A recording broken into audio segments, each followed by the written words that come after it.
My name is Jason, and this is the story of the woman I loved for 20 years. The woman who became my wife. And the secret she carried alone until the day everything changed. People often say that your soulmate is someone you meet by chance. I used to believe that. Until I realized. Sometimes your soulmate has been standing beside you your entire life. I met Emily when we were only 8 years old. She was the new girl in school. Quiet. Shy. She sat alone during lunch while the other children played outside. One afternoon, I noticed she was crying behind the library. I walked over and asked, "Are you okay?" She quickly wiped away her tears. "I'm fine." "You don't look fine." After a long silence, she whispered, "I miss my old home." I sat beside her. My parents say new places always feel scary at first. She smiled a little. My grandma says the same thing. That was the beginning. From that day on, we became inseparable. We rode our bicycles after school, built tree houses, studied together, celebrated birthdays. When someone bullied Emily in 7th grade, I stood in front of her and took the punishment instead. Later that afternoon, she looked at me and asked, "Why did you do that?" I shrugged. Because best friends protect each other. She smiled. "I guess I'll have to protect you too." Years passed. High school arrived. People began asking if we were dating. We always laughed. No, we are just friends. But deep inside, something had started changing. At least for me. I noticed the way she laughed. The way she tucked her hair behind her ear whenever she was nervous. The way she believed in everyone, even when they didn't believe in themselves. One evening during senior year, we were watching the sunset from a hill overlooking our town. Emily suddenly asked, "Do you think we'll still be friends when we're old?" I smiled. "I hope so." She looked at me. "I can't imagine my life without you." Those words stayed with me for months. After graduation, life pulled us in different directions. I moved to Chicago to study architecture. Emily stayed behind to study nursing. For the first time in our lives, we were apart. The distance was harder than I expected. Every night we talked on video calls, sometimes for hours, sometimes until one of us fell asleep. Whenever something good happened, she was the first person I wanted to tell. Whenever life became difficult, she was the only voice that calmed me down. One winter evening, after nearly 2 years apart, Emily surprised me. She appeared outside my apartment holding a paper bag full of my favorite cookies. "You flew all the way here." She laughed. "You sounded lonely." I couldn't stop smiling. We spent the weekend walking through the snowy streets, drinking hot chocolate, and remembering childhood stories. On her last night before flying home, we stood on a bridge overlooking the river. The city lights reflected across the water.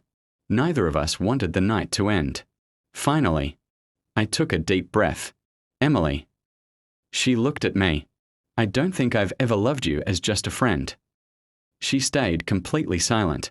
For a moment, I thought I had ruined everything. Then she stepped closer. "I was wondering how long it would take you." Before I could say another word, she kissed me. It wasn't perfect. It wasn't dramatic. But it felt like coming home. That night, my best friend became the love of my life. The next 3 years were everything I had ever dreamed of. We traveled together, met each other's families, supported one another through difficult jobs and long nights. Whenever people asked how we met, Emily always smiled and said, "I've been annoying him since 2nd grade." Eventually, I bought a ring.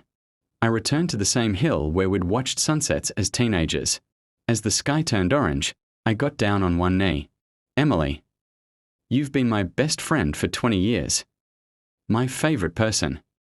My home. Will you marry me?" She covered her mouth with both hands. Tears filled her eyes. Then she whispered the happiest word I'd ever heard. "Yes." Our wedding took place 6 months later. It was small, simple, beautiful. Everyone said we looked like the happiest couple in the world. And honestly, we were. Or at least, that's what I believed. Because only 3 weeks after our honeymoon, everything changed. One rainy afternoon, I came home earlier than usual. Emily didn't hear me enter. She was sitting alone in the bedroom, crying, holding a thick brown envelope. As soon as she saw me, she quickly hid it inside a drawer, then forced a smile. "You're home early." Something felt wrong. Very wrong. I asked gently, "Emily, what's in the envelope?" She looked away. "It's nothing." But after 20 years, I knew every expression on her face, and I knew she had just lied to me. Emily looked at me, then at the drawer. "It's nothing," she whispered again. But after 20 years together, I knew she was lying. Not because she was a bad liar, because I had spent most of my life learning every expression on her face. Whenever she was nervous, she twisted her wedding ring. She was doing it now. I walked closer. "Emily, you've never hidden anything from me before." Her eyes filled with tears. "I'm sorry. I don't know how to tell you." My heart started racing. Thousands of terrible thoughts filled my mind. Was she leaving me? Was she in love with someone else? Had something happened to her family? She slowly opened the drawer and handed me the brown envelope. My hands trembled as I opened it. Inside were hospital reports, medical scans, blood test results. One sentence immediately caught my attention. Diagnosis: early-stage ovarian cancer. Everything around me went silent. I looked at Emily. "When did you find out?" She lowered her head. 2 months ago." I couldn't believe what I was hearing. 2 months. "You knew before our wedding?" She nodded. I didn't want to ruin the happiest day of our lives. I stepped back, not because I was angry, because I couldn't process what she had just said. "You were going through this. And you smiled through our wedding." Tears rolled down her cheeks. I wanted one perfect memory. I wrapped my arms around her. She cried harder than I had ever seen. I was so scared. "I thought if I told you, you'd only see me as someone who was sick." I gently held her face. "Emily, I married you. Not your health. Not your future. I married every part of you." That night, neither of us slept. We sat together on the living room floor until sunrise, talking, crying, remembering. The next week became a whirlwind of hospital visits. Doctors explained treatment options: surgery, chemotherapy, recovery. The words felt unreal. One evening, Emily quietly asked, "What if I lose my hair?" I smiled. "Then I'll shave mine too." She laughed through tears. "You don't have to." "I know. I want to." A month later, she underwent surgery, the longest 6 hours of my life. Every second felt like an hour. Finally, the surgeon walked into the waiting room. The operation went well. I finally breathed again. But the journey wasn't over. Chemotherapy began a few weeks later. The woman who had always filled every room with energy slowly became exhausted. Some mornings, she couldn't even get out of bed. Some nights, she cried because food no longer tasted the same. The hardest day came 3 weeks into treatment. Emily stood in front of the bathroom mirror. She gently ran her fingers through her hair. Large strands fell into the sink. She stared silently. Then she broke down. "I don't recognize myself anymore." Without saying a word, I walked into the bathroom, picked up my hair clippers, turned them on. "What are you doing?" she asked. I smiled. "I told you. If your hair goes, so does mine." Within minutes, both of us were bald. She laughed for the first time in weeks. "You look ridiculous." "So do you." We both laughed until we cried. Those small moments became our strength. Every hospital visit became another battle we fought together. Every good test result became another reason to celebrate. Then one afternoon, during her 4th round of treatment, a little girl around 7 years old sat beside Emily. She was also receiving chemotherapy. She wore a pink hat covered with cartoon stars. She looked frightened. Emily smiled at her. "I like your hat." The little girl whispered, "I don't." I only wear it because I'm scared people will laugh at me. Emily slowly removed her own scarf, showing her bald head. She smiled. See? We are twins.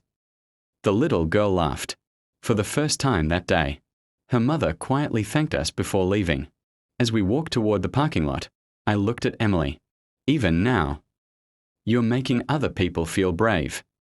She smiled. I know what fear feels like. If I can make it smaller for someone else, then today was worth it. Months passed. Slowly. Very slowly. The treatment began working. The doctors became more optimistic. Then came the day we had been praying for. Emily's final scan. We sat together holding hands. Neither of us spoke. The doctor walked in carrying the results. He smiled. There is no evidence of disease. For a moment, neither of us moved. Emily whispered, "Does that mean?" The doctor nodded. "You're cancer-free." I hugged her so tightly that we both started crying. It felt as if the entire world had stopped just to give us one perfect moment. But life had one more surprise waiting for us. A week later, Emily admitted there was still something she had never told me. Something she had been carrying. Long before the diagnosis. She looked at me with trembling hands.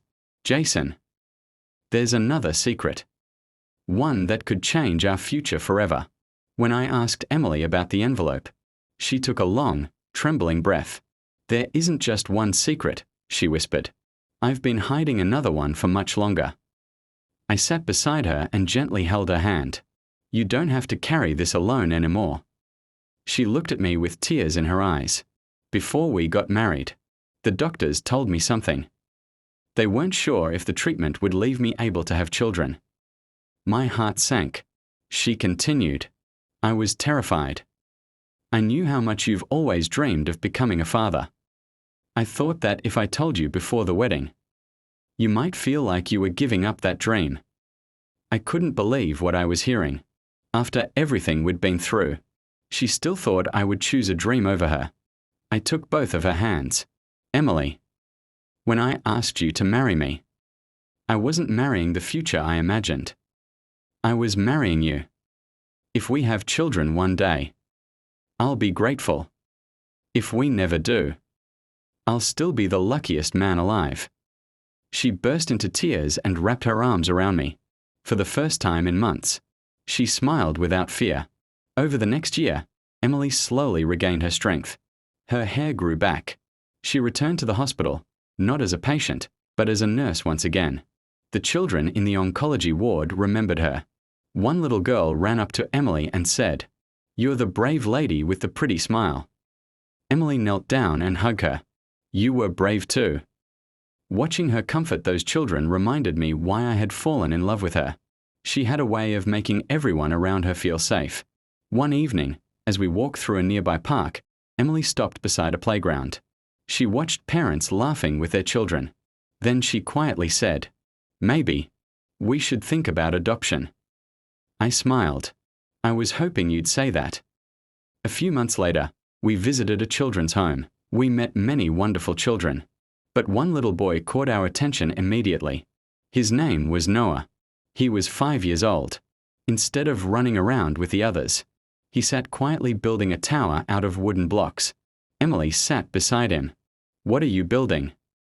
He answered without looking up. "A home." She smiled. "Who lives there?" He shrugged. "I don't know yet." Emily looked at me. Neither of us spoke, but we both felt the same thing. After months of paperwork, interviews, and waiting, the adoption was approved. When Noah walked into our house for the first time carrying his tiny backpack, he looked around nervously. "Is this really my home?" I knelt in front of him. "It always will be." Emily hugged him tightly. "You never have to wonder where you belong again." That night, as I tucked Noah into bed, he looked up at me and whispered, "Can I call you Dad?" I felt my eyes fill with tears. I'd be honored. From the hallway, Emily quietly wiped away tears of her own. Years passed. Our home became filled with laughter. Family movie nights, birthday parties, school projects, camping trips. Every ordinary moment became a precious memory. One afternoon, while cleaning the attic, Noah found an old box. Inside were Emily's anonymous letters. "The ones you wrote before we even started dating," I said. He looked confused. "You wrote love letters to Dad?" Emily laughed. "For 10 years. Noah shook his head dramatically. "You two are the most romantic people I've ever met." We all burst into laughter. On our 25th wedding anniversary, I surprised Emily by taking her back to the same oak tree where we had first met as children. The tree had grown much taller, just like us. I handed her a small notebook. She opened it. Inside were hundreds of handwritten letters, one for every month of our marriage. She looked at me in disbelief. "You've been writing these all these years?" I nodded. "You spent years reminding me to believe in myself. I wanted to spend the rest of my life reminding you how deeply you're loved." Emily couldn't speak. She simply rested her head on my shoulder. As the sun slowly disappeared behind the horizon, she whispered, "You know, we never really found each other. We were always together." I smiled. She was right. Some love stories begin with a first date. Some begin with a chance meeting. Ours began with a simple question beneath an old oak tree. "What are you drawing?" And from that moment on, we spent a lifetime drawing our future together. If this story touched your heart, don't forget to like, comment, and subscribe to English Story Today. Because sometimes, the greatest love story isn't about finding the right person. It's about realizing they've been beside you all along.